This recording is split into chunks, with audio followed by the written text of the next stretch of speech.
pesar de las marchas de sensibilización con el tema Ni Una Menos, el departamento de Huánuco registra 5 muertes de mujeres que perecieron en manos de sus parejas, justamente de aquellas personas que un día les juraron amor eterno, más allá de la muerte.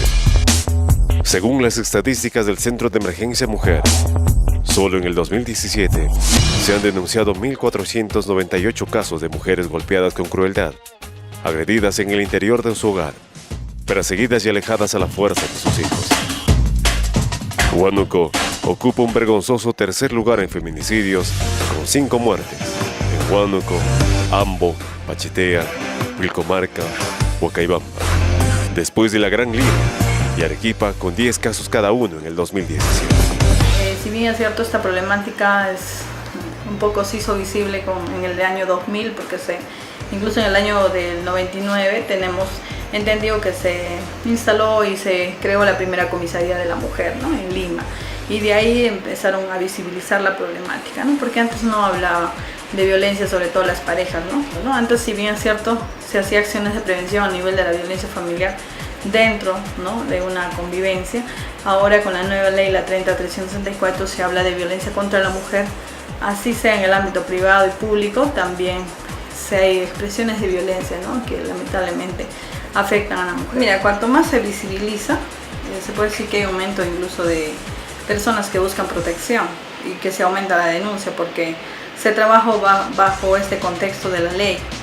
O sea, las personas que nos atendemos, ya sea la policía, el juzgado, la misma fiscalía, los mismos operadores, tanto a nivel de instituciones, van a canalizar y van a atender de acuerdo a esta ley. Y esta ley, ¿qué nos dice, no?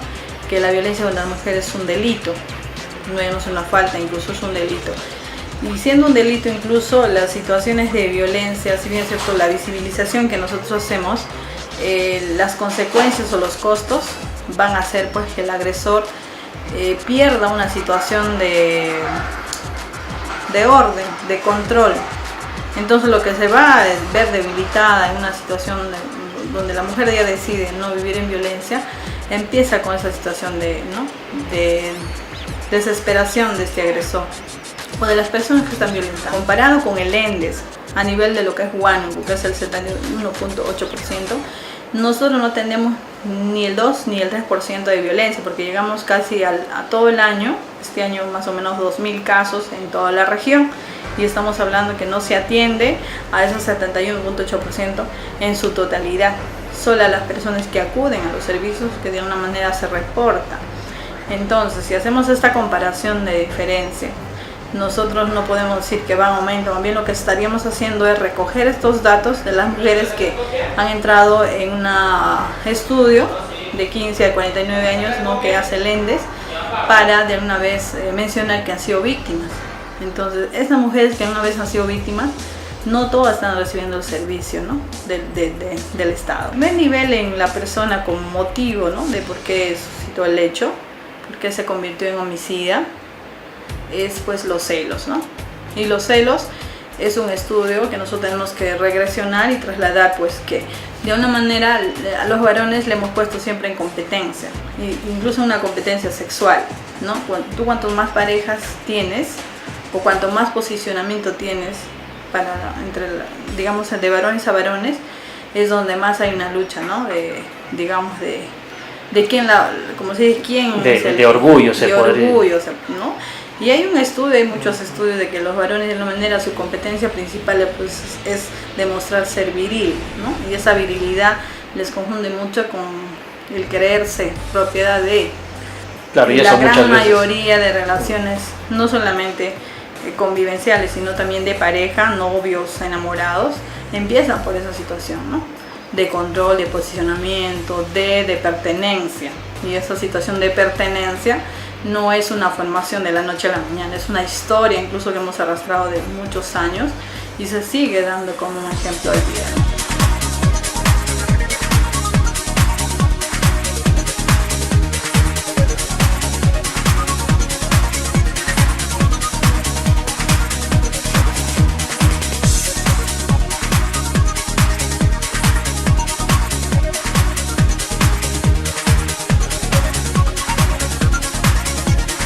Lo que va a la fecha en la DEMUNA tenemos recepcionados 316 casos, pero no todos son de violencia. Y no todas las de violencia que hemos visto van a ser recepcionadas también, sino que van a ser derivadas.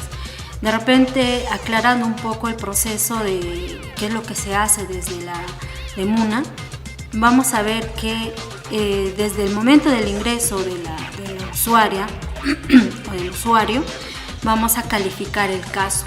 Se califica el caso y vemos algunos criterios importantes y podemos determinar si el caso se va a realizar, se va a llevar, se va a seguir aquí en la DEMUNA o en todo caso se va a derivar a la instancia pertinente. Los estudios últimamente han venido demostrando que la idiosincrasia, la cultura machista hace de que le pone a la niña mucho más vulnerable en comparación a los niños, ¿no?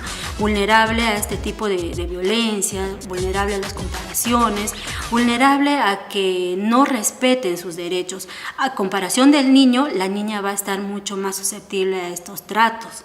Por eso es que desde la DEMUNA siempre vamos a enfatizar campañas de sensibilización para que estas brechas se vayan cerrando y podamos tomar conciencia de la violencia que día a día estamos sometiendo a los niños, niñas y adolescentes. En su mayoría van a ser casos que provienen de los asentamientos humanos, Moras Pampa, Aparicio Pumares, Jactay, ¿no? Entonces, ¿qué involucra esto? Involucra también el factor económico, el factor cultural, ¿no? El nivel educativo de los padres, el nivel educativo de las mismas usuarias, a que puedan estar expuestas a la violencia.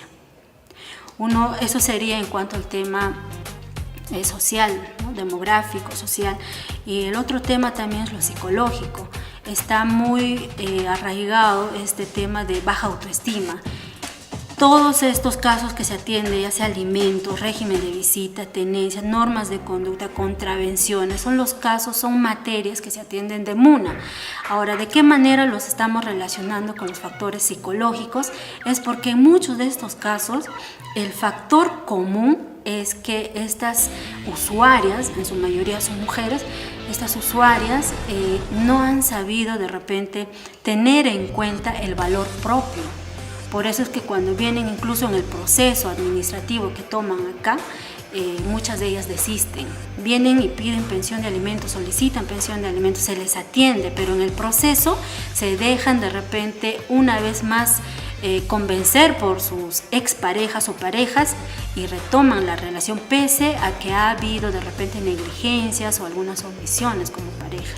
Entonces eso nos lleva a pensar a nosotros que deberíamos de trabajar en el tema psicológico y por eso es que desde la DEMUNA hemos estado realizando incluso escuela de padres a los colegios que están ubicados en estas zonas que ya mencioné.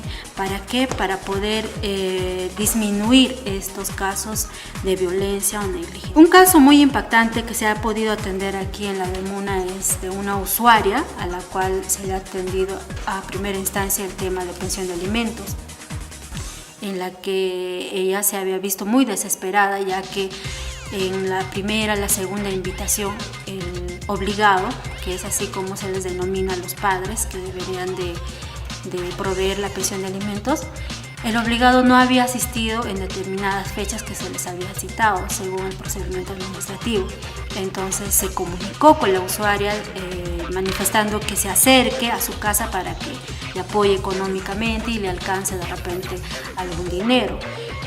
La usuaria, en la desesperación de tener a sus hijos, de repente con mucha necesidad, se acercó a la casa de este señor, pero lo que no había previsto era que este señor había tramado hacerle daño, ¿no? Y bueno, abusaron sexualmente de ella el suegro, el ex suegro y el ex cuñado de la señora. Este caso llegó muy impactante aquí y ha sido derivado a la Fiscalía. Las estadísticas indican que el 13.9% de mujeres son violadas. El 42% de mujeres entre 18 y 59 años son agredidas físicamente, mientras que el 41.3% son agredidas psicológicamente. Una realidad que dista mucho, en la actualidad, de una cultura de paz y la igualdad de oportunidades.